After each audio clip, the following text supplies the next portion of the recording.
So I finished the Ravenor trilogy by Dan Abnett. Warhammer. He's part of the Inquisition, so he's an Inquisitor.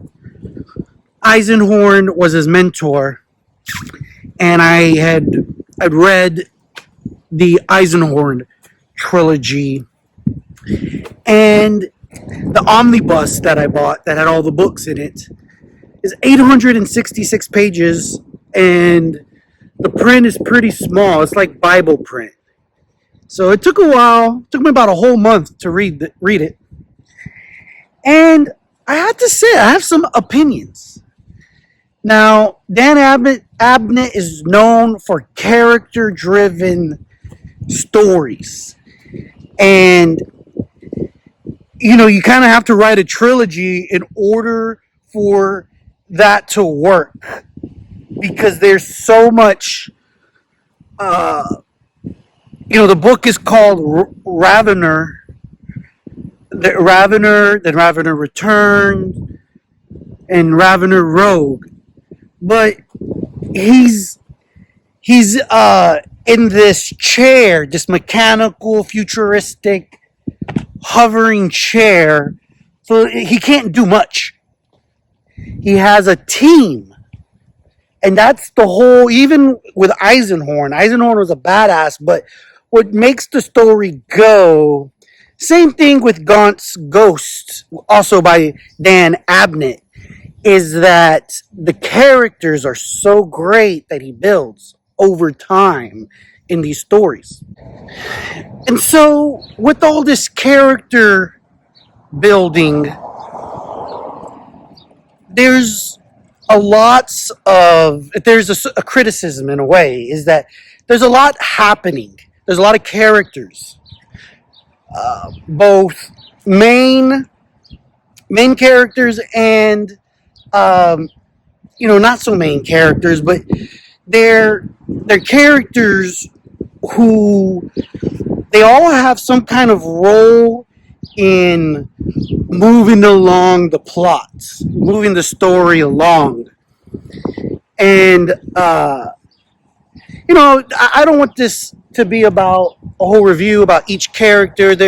I'm sure there's plenty of videos on YouTube about Harlan Nail and Patience Kiss and all of that. You can look that up. What I was really focused on is really just, again, how you almost have to read these books, and it's really just a forewarning, a word of advice to somebody who's looking into reading both Eisenhorn and the Ravenor trilogies.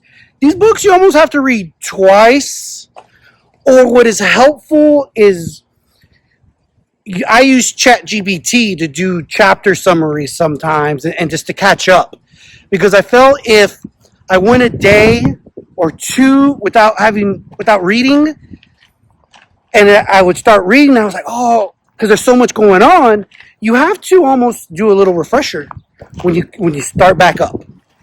So, folks at home, as you're reading this book, helps have some references, and let me know what you think, folks at home. Now, one of my favorite things is to then buy the mini and get the mini of the miniature of some of the characters that I've been reading about. So I have Kriegs, have Space Marines, Plague Marines.